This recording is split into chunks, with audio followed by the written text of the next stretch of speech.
यहाँ के समाजवादी पार्टी के शाहगंज विधानसभा के प्रत्याशी विधायक पूर्व मंत्री शैलेंद्र यादव जी, मंच पर उपस्थित राजकुमार बेन,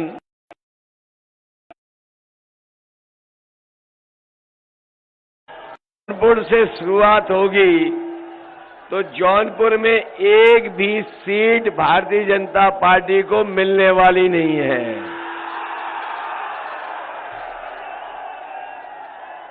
और मुझे जानकारी है बीजेपी के नेता कार्यकर्ता शांत पड़े हुए हैं। जौनपुर में तो पूरी तरीके से भारतीय जनता पार्टी के नेता कार्यकर्ता शांत पड़े हुए हैं। वो जानते हैं कि जौनपुर में इस बार उनकी कोई चाल चलने वाली नहीं है।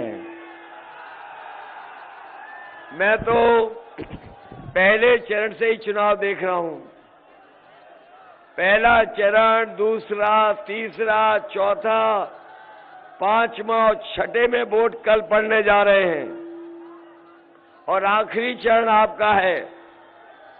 पहला चुनाव में ऐसा देख रहा हूं जिसमें जनता चुनाव लड़ रही है। जनता ने चुनाव की शुरुआत होते ही मन बना लिया और मैं जन समर्थन जो देख रहा हूं, छतें भरी पड़ी हैं, दीवालों पे लोग बैठे हैं। जहां सामने मुझे पेड़ों पे लोग दिखाई दे रहे हैं, वहीं मैं ये बरगद के पेड़ पे भी देख रहा हूं लोग दिखाई दे रहे हैं। ये नीम के पेड़ पे भी लोग हैं और ये पेड़ जो है वन विभाग का सबसे प्रिय पेड़ है। जब उनका वन विभाग का मन नहीं लगता तो यही पेड़ लगा देते हैं। इसे शायद चिलबिल बोलते हैं। तो ये जो जन समर्थन दिखाई दे रहा है, पीछे मैं छतें देख रहा हूं पीछे, भाई लाउड स्पीकर को बचा के बैठे रहना। अकेले बैठे और 2 लाउड स्पीकर है वहां पर, तो छत भरी दिखाई दे रही है। ये जन समर्थन जब वोट पड़ेगा, और मुझे तो ये लग रहा है कि इस बार ललई जी के पक्ष में यहां पर इतनी धुआंधार वोटिंग होने जा रही है, इतनी धुआंधार वोटिंग होने जा रही है कि धुएं वाले धुआं धुआं हो जाएंगे। इधर आपने उनके नेताओं के भाषण सुने होंगे। बीजेपी के नेता बड़े बड़े उत्तर प्रदेश में घूम रहे हैं, जहां देखो वहां दिखाई दे रहे हैं, और 7वें चरण में तो सब इकट्ठे आ जाएंगे।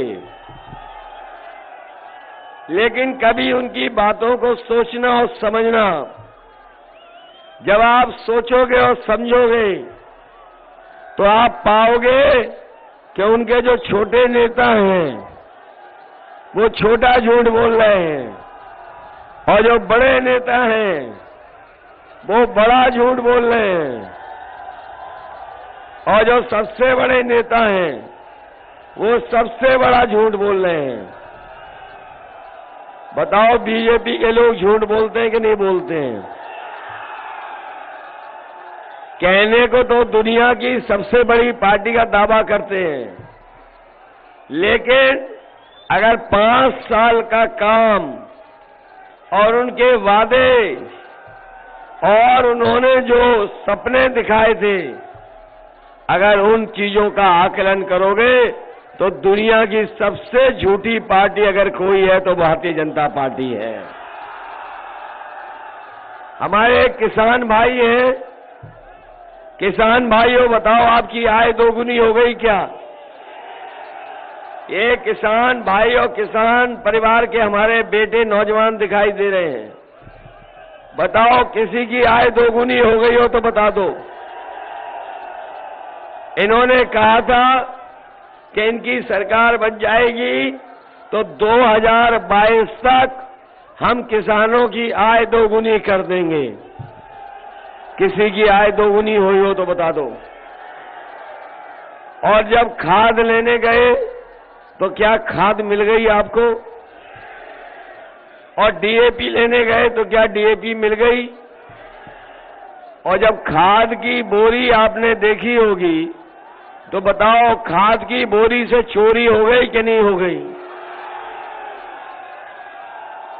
कभी कभी मैं सोचता हूं कि ये भारतीय जनता पार्टी के लोगों ने चोरी कहां से सीखी है। कभी आपने सोचा कि ये चोरी कहां से सीखी होगी जो 5 किलो निकाल लिया बोरी में से? आपने पुराना कभी पार्ले जी का बिस्किट पैकेट खाया था? जब पहले पार्ले जी का बिस्किट आता था, पैकेट इतना बड़ा होता था, और जैसे जैसे महंगाई बढ़ी और उन्होंने मुनाफा कमाना शुरू किया, बताओ पैकेट छोटा हो गया कि नहीं हो गया? अब इतना छोटा मिलता है। इसलिए सावधान रहना। ये बीजेपी वाले दोबारा आ गए तो अभी तो 5 किलो की चोरी कर रहे हैं, अगली बार 10 किलो की चोरी करेंगे। न केवल ये खाद में से चोरी कर रहे हैं, बल्कि बताओ डीजल पेट्रोल महंगा हो गया कि नहीं महंगा है? आपके पेट्रोल 100 के पार हो गया कि नहीं हो गया? याद रखना, बीजेपी वाले आ गए तो 200 रुपए में पेट्रोल बिकेगा, 200 रुपए में। सावधान हो कि नहीं हो? सावधान हो कि नहीं हो? पेट्रोल बेचेंगे बहुत महंगा। बीजेपी के लोग घर घर प्रचार कर रहे थे कुछ दिन पहले। इनके बड़े नेता घर घर जाके प्रचार कर रहे थे, घर घर जाकर के पर्चे बांट रहे थे। आपने देखा कि एक नेता पर्चा बांट रहा था कि थूक बांट रहा था? और उनकी वो बात जो लैपटॉप पे कही है उन्होंने, बताओ जनता लोटपोट हो रही है कि नहीं हो रही है? वो कह रहे हैं बीजेपी वाले कि जो इंटर कर लेंगे और जब 12वां में जाएंगे तब उन्हें लैपटॉप मिलेगा। अरे शुक्र है बीजेपी वालों, तुमने ये नहीं कहा कि इंटर करने के बाद जो 10वें में एडमिशन लेगा उसे लैपटॉप देंगे। ये जो हमें एक लैपटॉप दिखाई दे रहा है इस नौजवान के हाथ में, क्या ये लैपटॉप बाबा जी वाला है? बाबा जी तो कह रहे थे कि अपने बॉल लैपटॉप बांटे हैं, तो आपके जौनपुर में नहीं बांटे उन्होंने? वो तो अभी कह रहे थे कि हमने 2 करोड़ स्मार्टफोन भी बांटे हैं। ये जो हाथों में कुछ लोगों के हमें दिखाई दे रहे हैं स्मार्टफोन, कहीं ये बाबा जी वाले तो नहीं है? और वो क्यों देंगे आपको? जब वो चलाना खुद नहीं जानते तो क्यों आपको देंगे? और न केवल लैपटॉप चलाना नहीं जानते हैं, अभी कुछ दिन पहले उन्होंने एक तस्वीर लगाई थी अपनी, जिसमें वो खुद पूरब देख रहे हैं और जनता पश्चिम देख रही है। याद है कि नहीं याद है? और तब हमें जानकारी हुई कि ये स्मार्टफोन भी नहीं चला पाते हैं। नौजवानों, हम ये कहना चाहते हैं कि अगर आज के समय पर कोई टेक्नोलॉजी को नहीं जानता है, इंटरनेट को नहीं समझता है और हमारे मोबाइल और लैपटॉप की कीमत को नहीं समझता, तो वो बताओ प्रदेश कैसे चलाएगा? इसलिए समाजवादियों ने तय किया है आने वाले समय में हमें नौजवानों के लिए नए कोर्स शुरू करने पड़े। ITI पॉलिटेक्निक में व्यवस्था बनानी पड़े और चाहे कॉलेजों में नए तरह की पढ़ाई का कोर्स लाना पड़े, समाजवादी पार्टी लाएगी और नौजवानों को 22 लाख उसमें रोजगार दिलाने का काम करेंगे। क्योंकि इधर आपने देखा होगा कि बहुत सारी चीजें, बहुत बड़े कारोबार आज इंटरनेट, कंप्यूटर और मोबाइल से हो रहे हैं। इसलिए समाजवादी पार्टी तैयारी करके अपने नौजवानों का भाग्य और अपने नौजवानों को आने वाले समय की जो चुनौतियां उनका मुकाबला करने के लिए तैयार करेंगे। बहुत हमें दिखाई दे रहे नौजवान, ये कई ऐसे नौजवान हैं जो सुबह उठ करके दौड़ कर करके तैयारी कर रहे हैं फौज की या पुलिस की। बताओ 3 साल से कोई फौज में भर्ती हुई हो तो बता दो। इसलिए हम उन गर्मी निकालने वालों को कहना चाहते हैं कि समाजवादी सरकार आएगी तो अपने नौजवानों के लिए भर्ती निकालने का काम होगा। न केवल पुलिस में भर्ती होगी बल्कि फौज की भी भर्ती निकलवाने का काम समाजवादी सरकार में होगा। इधर नौजवानों की उम्र बढ़ गई है। 3 साल जो बीमारी आई जिसके कारण हमारे नौजवानों की उम्र बढ़ गई, उत्तर प्रदेश में तो आयु सीमा की तो छूट देंगे ही देंगे, लेकिन हम फौज के लिए भी दिल्ली से कहेंगे कि जब 3 साल फौज में भर्ती नहीं हुई है तो कम से कम आयु की सीमा की भी छूट हमारे नौजवानों को मिलनी चाहिए। बताओ मदद करोगे आप लोग? और ये जो गर्मी निकालने वाले हैं हमारे बाबा मुख्यमंत्री, 6वें में तो निकाल ही रहे उनकी भाप। बताओ 7वें चरण में जौनपुर वाले उनकी भाप निकालोगे कि नहीं निकालोगे? ये जो गर्मी निकालने वाले हैं जब जौनपुर में आएंगे तो अपने आप भाप निकल जाएगी उनकी। ये मान लें कि जौनपुर की सभी सीटें जीतने जा रहे हैं, तभी मुझे लगता है कि भारतीय जनता पार्टी के जो लोग, नेता, कार्यकर्ता शांत पड़े हैं, जौनपुर के लोगों ने उन्हें मौनपुर में बना दिया, बिल्कुल मौन बना दिया उन्हें। बताओ मौन कर दिया कि नहीं कर दिया? 5वें चरण तक तो शांत तो मौन हो गए हैं। अगली जिम्मेदारी आपकी है। और इनको हम लोगों ने उस समय भी देखा, बीजेपी के लोगों को, जिस समय कोरोना आया, बीमारी आई, जिस समय सबसे ज्यादा जरूरत थी, जब मजदूरों की मदद होनी थी, जो मजदूर दूर दूर काम कर रहे हैं, महाराष्ट्र में, गुजरात में, पंजाब में, बीजेपी ने ऐसा लॉकडाउन लगाया कि उन्हें पैदल पैदल चल करके अपने घर पहुंचना पड़ा। कोई सरकार ने मदद नहीं की, सरकार ने आंखें बंद कर ली, मजबूरी में पैदल चल करके आए। और कई मजदूर परिवार ऐसे हैं जो अपने परिवार तक नहीं पहुंच पाए, उनकी रास्ते में ही जान चली गई, मौत हो गई। अगर उस समय किसी ने मदद की तो वो समाजवादी पार्टी थी और उन परिवारों की मदद करने का काम किया था।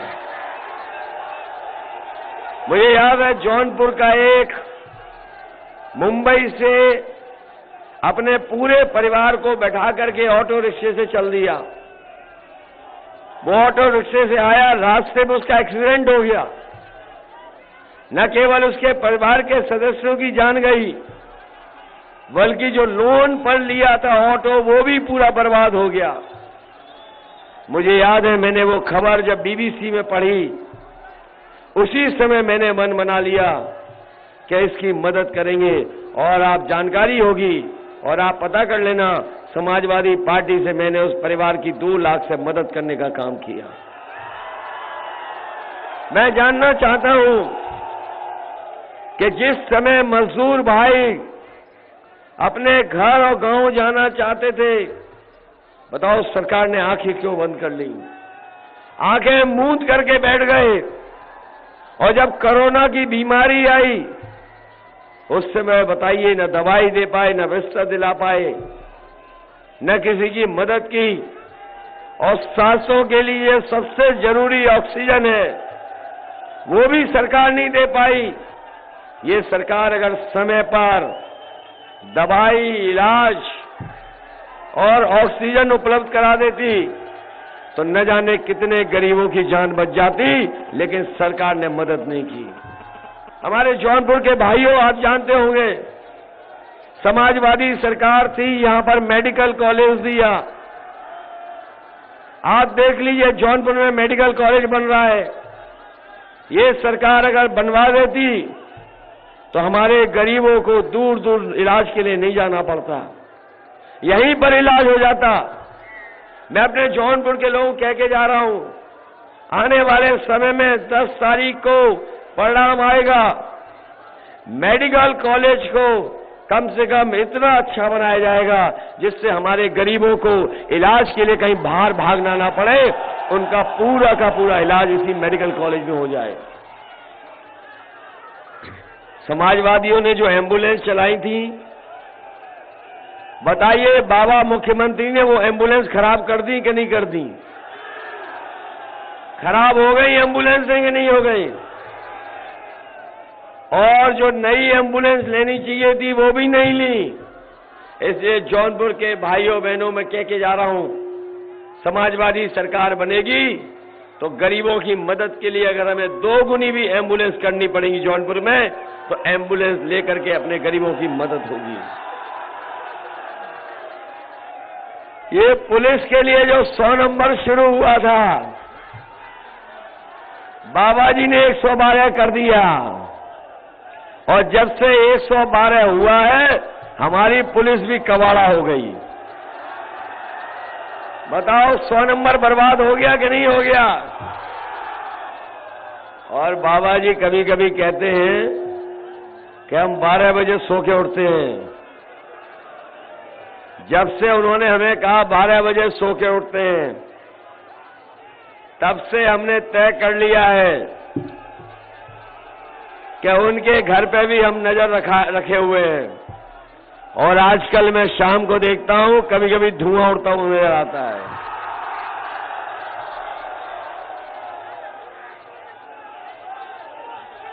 और अब तो उन्हें नींद नहीं आ रही आजकल, रात में 12 बजे 1 बजे उठ जाते हैं और धुआं मांगने लगते हैं कि धुआं लाइए तभी नींद आएगी। अभी कुछ दिन पहले मैंने पुताई वालों को जाते भी देखा उनके घर के पास से। मैंने रोक कर पूछा कहां जा रहे हो? तो बोले कि जो धुएं के काले धब्बे लग रहे हैं उन्हें पोतने जा रहे हैं। बताओ बाबा जी जा रहे हैं कि नहीं जा रहे हैं?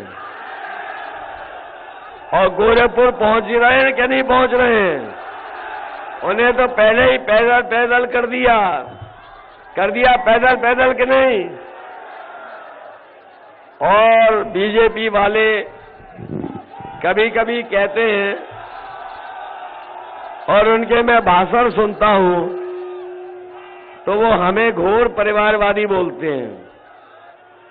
अभी उनके एक नेता का भाषण सुना बलिया का, मैंने निकलवाया कि इन्हें परिवारवादी कितनी बार कहा होगा, तो मैंने उनके भाषण में 15 बार गिना है कि परिवारवादी कहा। हम स्वीकार करते हैं हम परिवार वाले लोग हैं, और हम परिवार वाले लोग अपने बाबा मुख्यमंत्री जी को एक सलाह देना चाहते हो, एक सुझाव देना चाहते हैं कि हम जितने परिवार वाले लोग हैं, जब कभी बाहर जाते हैं और बाहर से अपने घर जाते हैं परिवार के बीच में, तो हम अपने परिवार के लिए कुछ न कुछ सामान लेके जाते हैं, बच्चों के लिए मिठाई लेके जाते हैं। इसलिए हम बाबा मुख्यमंत्री जी को सुझाव देना चाहते हैं कि जब 10 तारीख के बाद आप अपने घर जाओगे तो कम से कम अपने गुल्लू के लिए बिस्किट लेते जाना। आप जानते होंगे गुल्लू कौन है? अपने गुल्लू के लिए बिस्किट लेके जाना। बताओ, उन्हें भेजोगे गोरखपुर के नहीं भेजोगे? और 11 तारीख की तो वैसे ही टिकट बुक कर रखी है उन्होंने। लखनऊ से गोरखपुर हवाई जहाज की टिकट उनकी पहले से ही बुक है। ये हमारे नौजवान जो दिखाई दे रहे हैं, ये बड़ी संख्या में जो नौजवान हमें दिखाई दे रहे हैं, 5 साल से इंतजार कर रहे थे। बताओ, 5 साल और इंतजार करोगे? ये बीए टेट वाले लोगों और इंतजार तो नहीं करोगे? ये हमें समाजवादियों को आभार देने आए हैं। मैं आपका धन्यवाद देता हूं और बधाई देता हूं, और मैं आपको भरोसा दिलाता हूं कि अपने मैनिफेस्टो में लिख दिया है कि सरकार बनेगी तो बीए टेट वालों को समाहित करने का काम समाजवादी सरकार में होगा। और इधर आपकी जानकारी में होगा कि इधर जब से कोरोना आई है, ये बीमारी जब से आई, बताओ हमारे बच्चों की पढ़ाई बर्बाद हो गई कि नहीं हो गई? 3 साल से बच्चों की पढ़ाई चौपट हो गई, कोई पढ़ाने वाला नहीं उन्हें। और सबसे ज्यादा सरकार में अगर कहीं नौकरी खाली है, जहां 11 लाख पद खाली हैं, वही सबसे ज्यादा शिक्षा विभाग में नौकरियां हैं।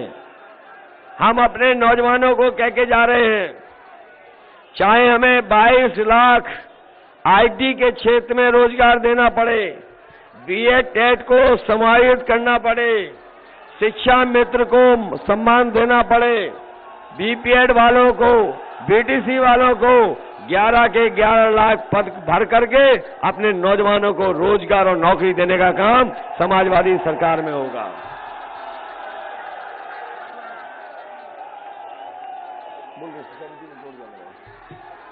इसलिए याद है कि नहीं याद है? बीटीसी, शिक्षा मित्र, बीपीएड, हमारे बीए टेट वाले लोग। इसलिए आपकी जिम्मेदारी बनती है कि अपने बूथ पर, अपने गांव पर साइकिल की मदद करना। साइकिल की मदद कर रहे हैं? अरे अब दिन कितने बचे हैं बताओ? आज 2 तारीख है, कितने दिन बचे हैं बताओ? अब तो कोई समय नहीं बचा। इसी दिन का तो हम और आप लोग इंतजार कर रहे थे, याद है कि नहीं याद है? चुनाव की तारीखों का इंतजार कर रहे थे कि नहीं कर रहे थे? इसलिए मैं आपसे कहना चाहता हूं, ये कोई छोटा चुनाव नहीं है। ये हमारे छत पे खड़े नौजवानों, ये छोटा चुनाव नहीं है। ये देश का सबसे बड़ा चुनाव है। देश का सबसे बड़ा चुनाव है।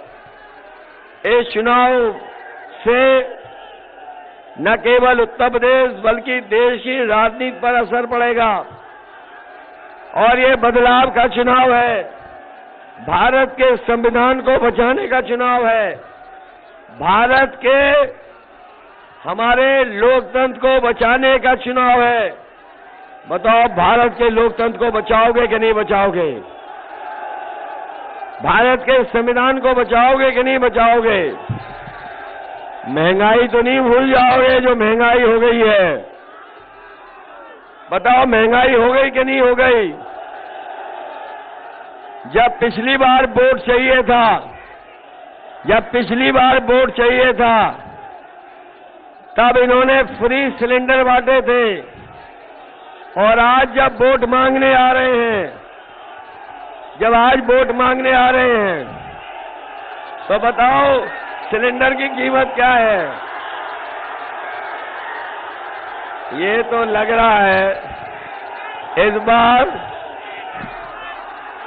इस बार तो लगता है साहगंज के लोग इतिहास बनाएंगे। ये जो जन समर्थन, जोश और उत्साह दिखाई दे रहा है, ये तो साइकिल की बटन दबा देंगे। साइकिल को तो नहीं भूल जाओगे, साइकिल याद रखोगे। इसलिए आपसे हमारी अपील है कि साहगंज के लोगों को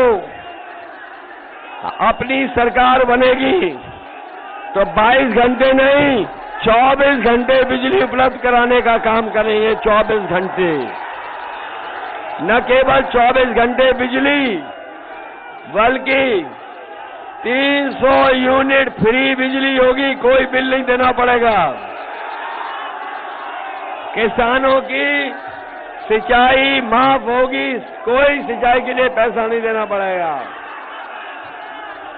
फौज में भर्ती होगी, पुलिस में भर्ती होगी, नौकरी और रोजगार के अवसर दिए जाएंगे। और अगर हमें जरूरत पड़ेगी, अगर जौनपुर को एक्सप्रेस वे से भी जोड़ना पड़ेगा तो एक्सप्रेस वे से जोड़ने का काम करेंगे। बताओ जौनपुर के लोगों, इस बार भारतीय जनता पार्टी को नदिया के पार फेंक दोगे कि नहीं फेंक दोगे? और हमारे कहने का मतलब है नदिया के पार नहीं, उत्तर प्रदेश से बाहर। वह उत्तर प्रदेश से बाहर करोगे बीजेपी को कि नहीं करोगे? ये जोश, ये उत्साह बता रहा है कि इस बार ऐतिहासिक जीत होगी। मैं अपने साहगंज के लोगों से अपील करना चाहता हूं, पुरानी सब बातों को भुला करके, बोलो सब बातें भुला दोगे कि नहीं भुला दोगे? पुरानी बातें भुला दोगे कि नहीं भुला दोगे? सरकार बनाने के लिए वोट डालोगे कि नहीं डालोगे? इसलिए हम आपसे सरकार बनाने के लिए वोट मांगने आए हैं। बताओ सरकार बनाने के लिए वोट दोगे? साइकिल याद रखोगे? और हमें खुशी है इस बात की कि आज महान दल आपके साथ है। ओम प्रकाश राजभर जी की पार्टी आपके साथ है। आपके साथ राजकुमार बिंद भी आ गए हैं जो भारतीय जनता पार्टी के थे, हम इनको भी बधाई देते हैं। इनके साथ छोटेलाल बिंद, हरिचंद बिंद, रविंद्र कुमार बिंद और बड़ी संख्या में लोग समाजवादी पार्टी में शामिल हुए हैं। मैं इनको बधाई देता हूं और मैं इनको भरोसा दिलाता हूं कि समाजवादी सरकार बनेगी तो न केवल जाति जनगणना कराएंगे, बल्कि जातियों को उनकी आबादी के हिसाब से हक सम्मान भी देंगे और जरूरत पड़ेगी तो उन्हें स्थान और उनको सम्मान देने का काम समाजवादी लोग करेंगे। मैं अपने